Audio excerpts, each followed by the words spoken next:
So this second phrase of the Lord's Prayer, which we say is hallowed be thy name in the original versions that came into our language, hallowed be their name. In the Lord's Prayer, as it's just short with each phrase, like the one that we get in the Bible in Neil Douglas Klotz's work, the line that replaces that is quite a bit different. That line is, focus your light within us, make it useful. Focus your light within us, make it useful. Now, I'm going to go ahead and read the entire translation because, as you probably know and understand, some of these older languages like Aramaic, excuse me,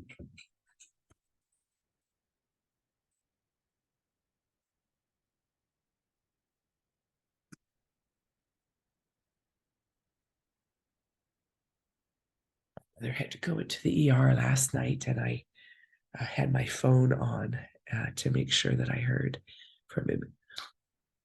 So in these older languages, one word had a lot of meaning to it.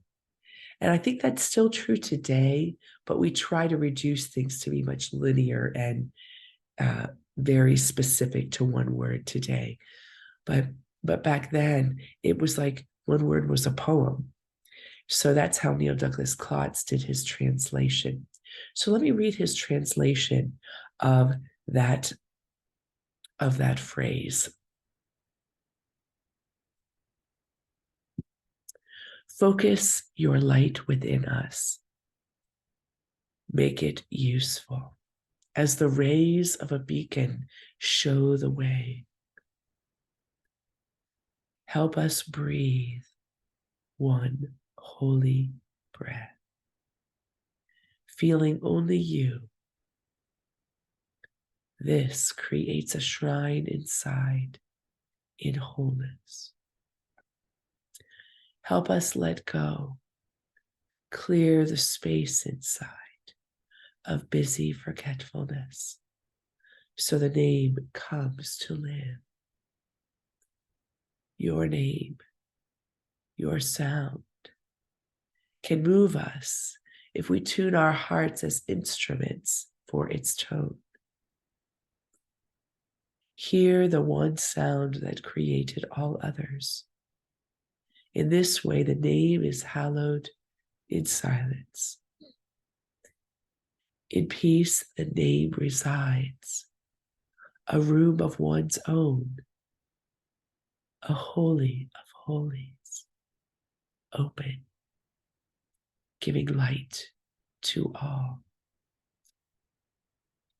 We all look elsewhere for this light. It draws us out of ourselves, but the name always lives within. Focus your light within us. Make it useful. Now, it's remarkably different, isn't it, than hallowed be your name, which seems to place the focus of the attention completely on something external. And in early church times, if you were to study the theology, you would find that before a certain era, I won't get into too much theology here, before a certain era, there was a common understanding of indwelling spirit. This wasn't something debated. This wasn't something held in suspicion. It was one of the common understandings in culture that we each had indwelling spirit. Now that changed at about 300, maybe. That changed, maybe 400, as theology began to try to define the unique experience of Jesus that we were having. And in that, you get some of these statements that are outside the self, pointing to something outside the self. Now, the original understanding with that was that we get in the way of this magnificence. So when we have something we're focusing on that's not ourselves, we tend to have an easier time surrendering than trying to muddle through all the ways we identify with the false self. So there are some good things, I think, to the I thou way of doing the relationship with the divine. And there are some tremendously great limitations, as we've seen as it's played out over the years. But here we've got this Nathqadash Shamkh, clearing the space for the name to live. And what's implicit there is that the name, which back in that time, they used circumlocution to even use the word Yahweh, because to say the name was forbidden because it was so much holier than we are. The name is within at all times. The name is our essence. That's really, really, really powerful. It's really worth, and I know that in all these years that we spend together, we keep circling around this within concept. But I think that the more we can come to it from different entry points, from different angles, from different nuances, the more we can begin to surrender more and more and more until we are the embodiment of the name.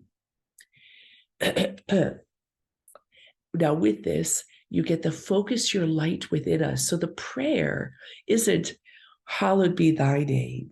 The prayer isn't celebrate of the name. The prayer is a supplication. It is may the light shine on this part of myself so that it can become alive, so that it can become the way in which I live, so that it can become the holy breath that I breathe with every living being around me.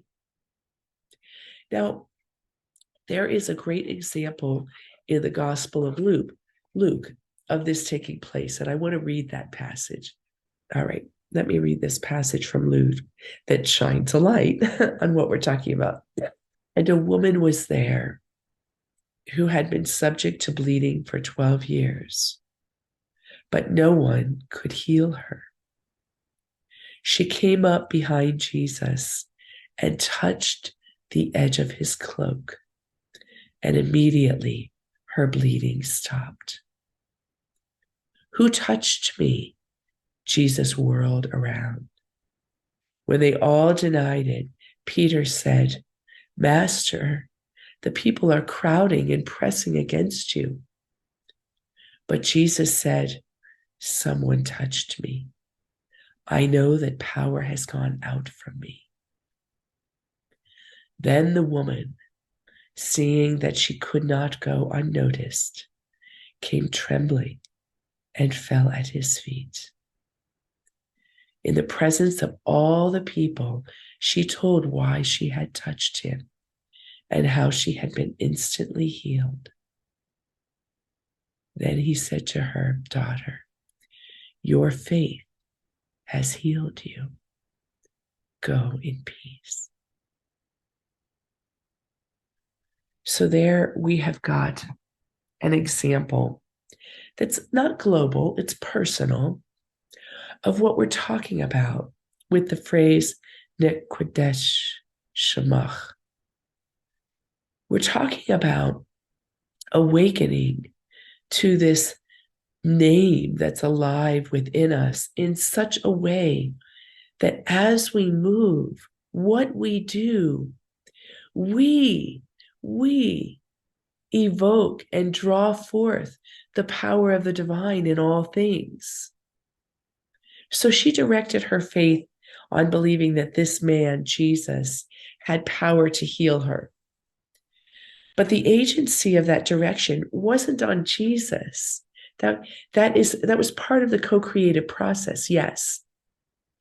But the agency was the faith that believed she could be healed and believed that there was power for her to be healed.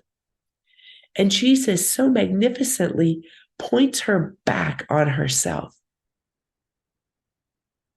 Your faith has healed you. Nathqadash, Shamkh. Focus the light within us so that we may shine, so that we may know the way, so that we may breathe the holy breath, because we are the name of God.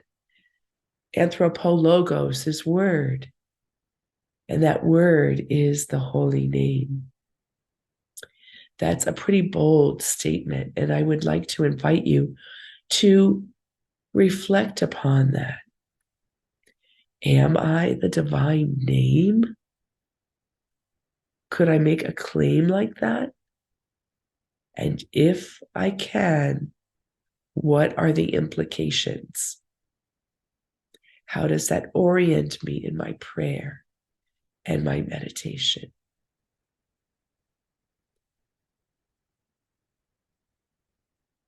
Could I be like the woman whose faith was such and was so alive that everything I touch draws forth the divine?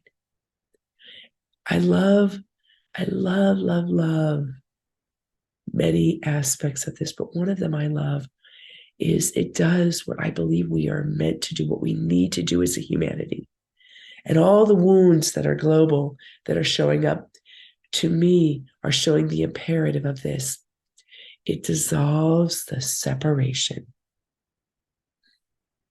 If I am the divine name and everything I touch, I'm holding the faith that I draw forth the divine,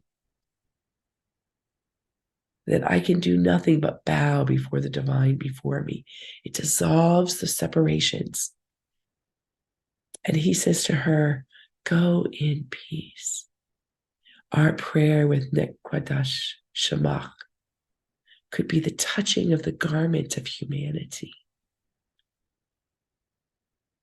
so that peace can be experienced. But we have to touch it, coming from the divine name within, drawing forth the divine. See, it can't be a platitude. It can't be something we're trying on. We have to more than feel it.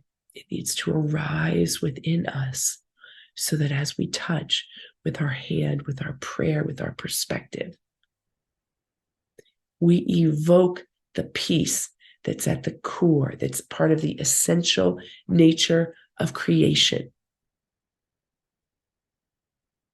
So today our meditation is going to be a bit more oriented towards prayer for peace arising within and peace in our world. But we're doing it by calling upon the focus of light to let the name, the divine name that's at our center, become useful. And let us watch touching creation, touching humanity, drawing forth only that, not drawing forth judgment. All right. So the tone that we're going to use for this second line sounds like this. Nathqadash, Shamkh, Nathqadash, Shamkh, Nathqadash, Shamkh, Nathqadash, Shamkh. If you have not already closed your eyes, I invite you to do so now. And start by coming close through your inward gaze, using imagination if you need to, senses if you need to the divine name that dwells within you, the Holy of Holies.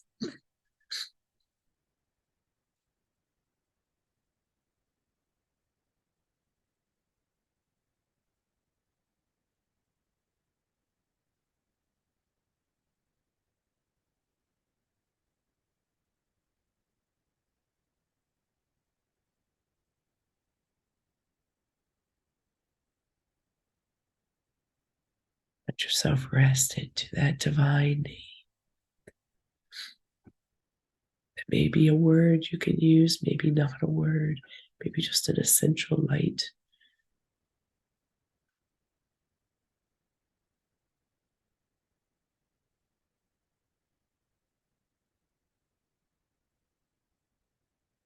And begin to breathe consciously, keeping the focus upon the divine name within you, part of you.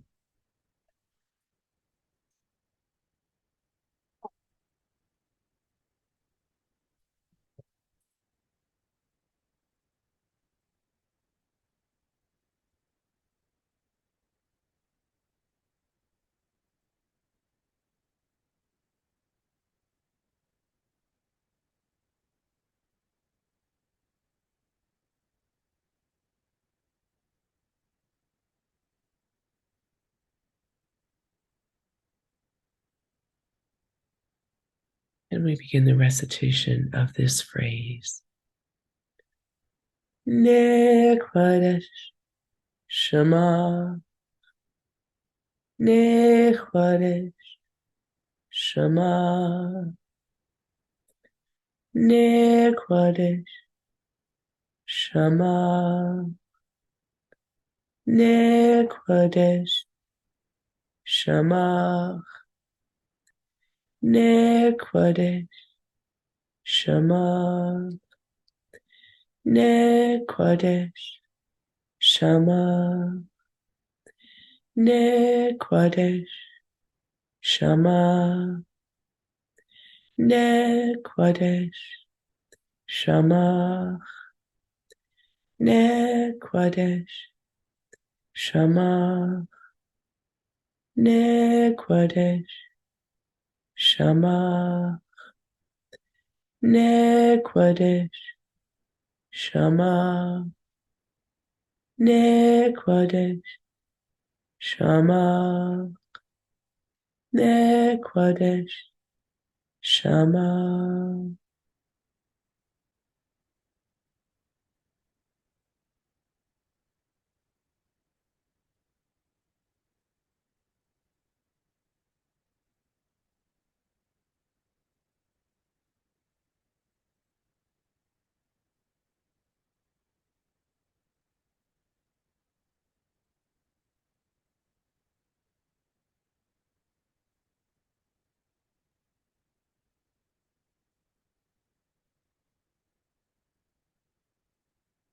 And now allow the light to magnify the divine name through your mind, your heart, and your body. We begin a round of our mantra for this. Nathqadash, Shama, Nathqadash, Shama, Nathqadash, Shama, Nathqadash, Shama, Nathqadash, Shama, Nathqadash, Shama, Nathqadash, Shama, Nathqadash, Shama, Nathqadash, Shama, Nathqadash, Shama, Nathqadash, Shama, Nathqadash, Shama, Nathqadash, Shama.